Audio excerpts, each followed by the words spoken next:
Think back to history class. Was it all just memorizing dates, names of kings, and a neat, tidy progression of events? Let's be honest, it could be a little boring. That's because the version of history you learned was sanitized.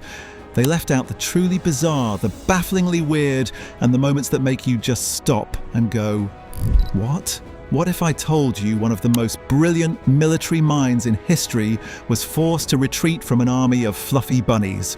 Or that an entire city was gripped by a mysterious plague that forced them to dance, sometimes until their hearts literally gave out?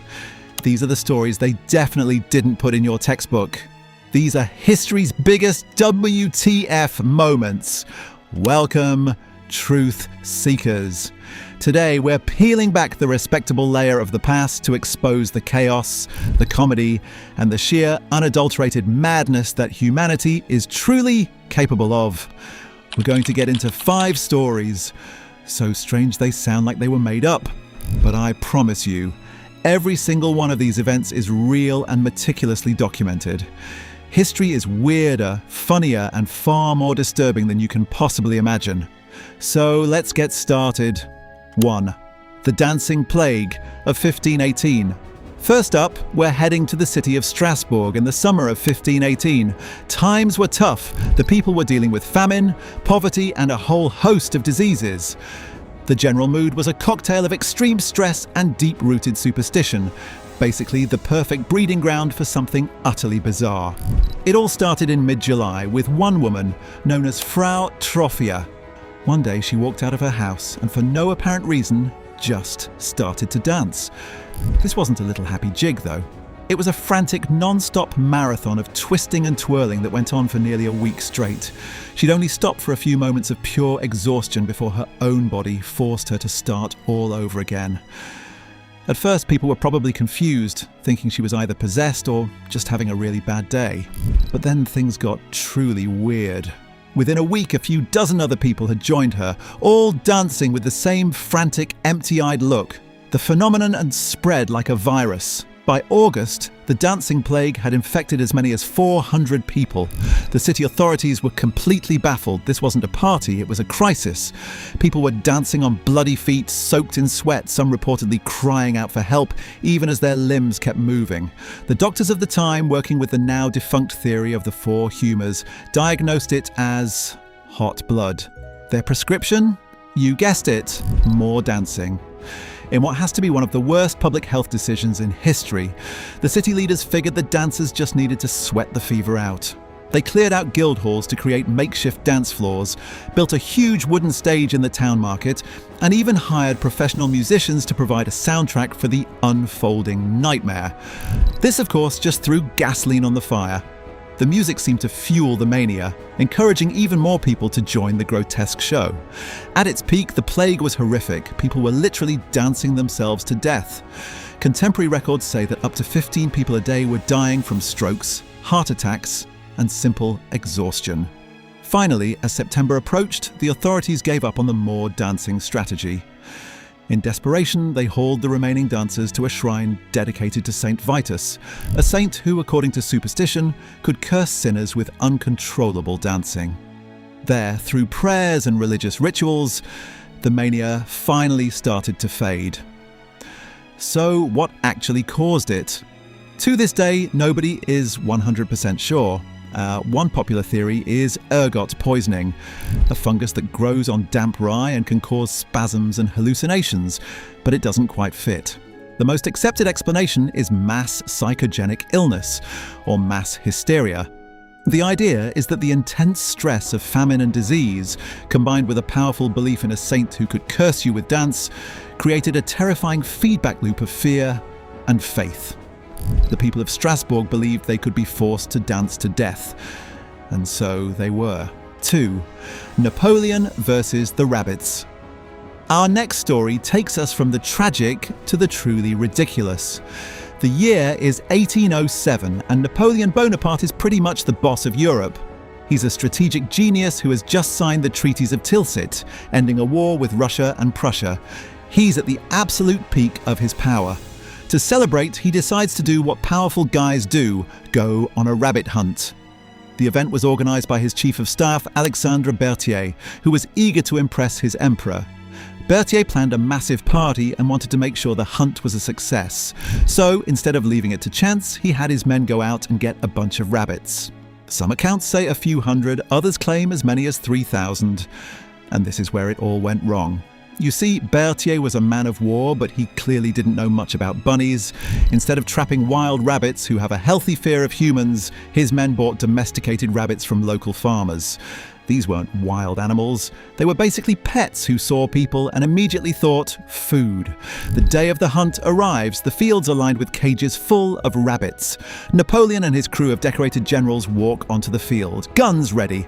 On Berthier's signal, the cages are opened. The hunt is on. But instead of scattering in fear, the rabbits did something no one saw coming. They turned as one giant, fluffy mob and charged directly at the most powerful man in the world. At first, everyone laughed. It was hilarious. A tide of twitching noses and floppy ears hopping right for them. That amusement died pretty quickly. The swarm wasn't stopping. This wasn't a cute misunderstanding, it was a full-on assault. According to historian David Chandler, the Rabbit Army, with a finer understanding of Napoleonic strategy than most of his generals, split into two flanks and surrounded the hunting party. They swarmed Napoleon's legs, nibbling at his boots and climbing up his coat. The conqueror of Europe was suddenly on the defensive. He tried whacking them with his riding crop. His men used sticks to beat them back. But for every rabbit they pushed away, 10 more took its place. The man who faced down the armies of Europe was forced into a full-blown, panicked retreat. Napoleon stumbled back to his imperial carriage, but the rabbits gave chase. The furry horde pursued him relentlessly, with some of the boldest bunnies even leaping into his carriage as he tried to get away. The emperor wasn't safe until his coachman had driven him far, far away, leaving his chief of staff to deal with the most embarrassing defeat of his career. It was a battle Napoleon lost, not to cannons or cavalry, but to a basic misunderstanding of rabbit psychology. 3. The Cadaver Synod. If you thought a bunny uprising was the peak of absurdity, let me introduce you to the Catholic Church in the late 9th century. A time of such vicious political drama that not even death was an escape. This brings us to probably the most grotesque trial in human history, the Cadaver Synod of 897 AD. The defendant here was Pope Formosus. His name, ironically, means good-looking in Latin, which he definitely was not by the time of his trial because he had been dead for 9 months. Formosus was a controversial pope who had made a lot of enemies. When he died in 896, that should have been the end of it.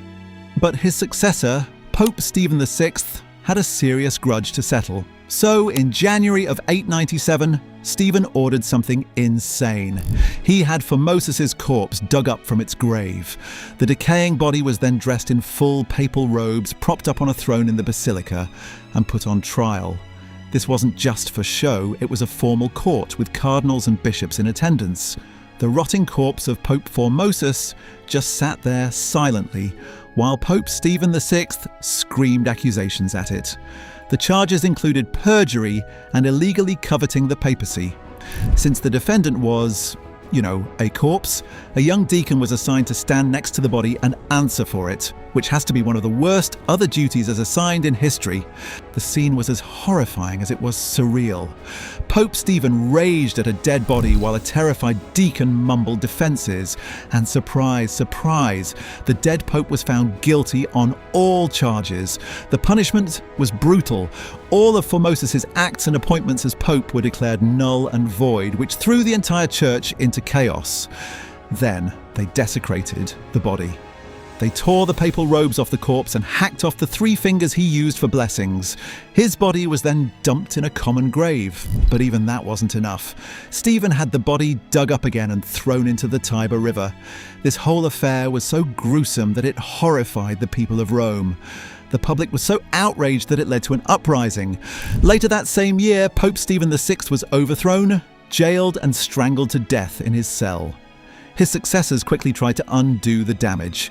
Formosus's body was fished out of the Tiber, legend says by a fisherman, and reburied with full honours. A later pope officially banned all future trials of the dead. It was a sensible rule, but one the papacy had to learn the hard way. 4. The Great Emu War. For our next stop, we're heading down under to Western Australia in 1932. The Great Depression was in full swing and a group of World War I veterans had been settled onto farmland. Life was already tough. And then the emus showed up. We're talking about a massive migration of some 20,000 emus. Now, if you've never seen an emu, they are the second largest bird in the world. They're huge, they can't fly, and they are surprisingly tough. For the struggling farmers, this was a disaster. The emus ate their crops and trampled everything in sight. Worse, they smashed through the fences that were supposed to keep rabbits out. Desperate, the former soldiers did what they knew best. They asked the government for military-grade weapons. They sent a request to the Minister of Defence, Sir George Pearce, asking for machine guns. After all, they'd faced enemy machine guns in the trenches. Surely the weapons would work on a bunch of birds. In a decision that would go down in military comedy history, the government agreed. The Great Emu War was on. In November 1932, the operation began. Major G.P.W. Meredith of the Royal Australian Artillery was sent in with 2 soldiers. Their arsenal, 2 Lewis machine guns and 10,000 rounds of ammunition. On paper, this should have been a slaughter. The reality was a complete mess. The first ambush attempt on about 50 emus failed when the birds proved too smart, splitting into small groups and scattering before the gunners could get a good shot. A few days later, they found a flock of nearly 1,000 birds. This was it. But just as they opened fire, one of the machine guns jammed after taking out only a dozen birds. The rest disappeared into the bush. Major Meredith quickly realized his enemy was way more formidable than he'd expected. The emus were fast, running up to 30 miles per hour, making them incredibly difficult targets. They also seemed to be using guerrilla tactics. Meredith reported that the flocks had a leader, a big, black-plumed emu, who would act as a lookout while the others ate, warning them whenever the soldiers got close. The emu army would then split into small units, making the machine guns almost useless. In one particularly hilarious attempt, Meredith mounted a Lewis gun on a truck to chase the emus down. It was a complete farce.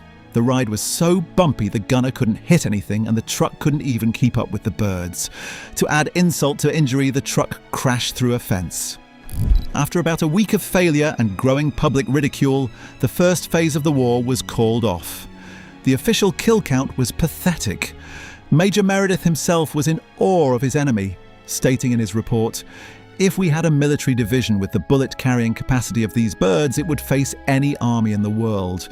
They can face machine guns with the invulnerability of tanks." The operation was briefly restarted later and had a little more success, but the overall result was a spectacular failure and a national embarrassment. The final tally was 986 emus killed using nearly 10,000 rounds of ammunition. That's about 10 bullets for every one bird. The Australian military had officially lost a war to flightless birds. The government eventually decided that just paying for better fences was a more effective solution. The emus, for their part, just kept on being emus. 5. The defenestration of Prague. Our final story is a perfect mix of high-stakes political drama and low-brow physical comedy. The scene is Prague Castle, May 23rd, 1618. Europe is a powder keg of religious tension between Catholics and Protestants. The powerful Habsburg monarchy was trying to force Catholicism on its territories, including Protestant-majority Bohemia. In 1617, Catholic officials violated a decree that had granted religious freedom to the Bohemian Protestants. In response, a furious group of Protestant nobles gathered at Prague Castle and confronted the 4 Catholic imperial regents, who were the emperor's representatives. The confrontation got heated. 2 of the regents, Jaroslav Martinik and William Slavata, along with their secretary Philip Fabricius, were cornered by the angry nobles. They were backed up against the tall windows of the council room where the nobles held a quick trial and found them guilty of violating their religious freedom. And then they decided on the punishment. Not jail, not execution, defenestration. It's a wonderful word and it means exactly what it sounds like. The act of throwing someone out of a window. And that's exactly what they did. The mob grabbed Count Martinik and chucked him out of the 3rd-story window. They then grabbed the terrified Count Slavata and threw him out right after. And just for good measure, they tossed their poor secretary Fabricius out last.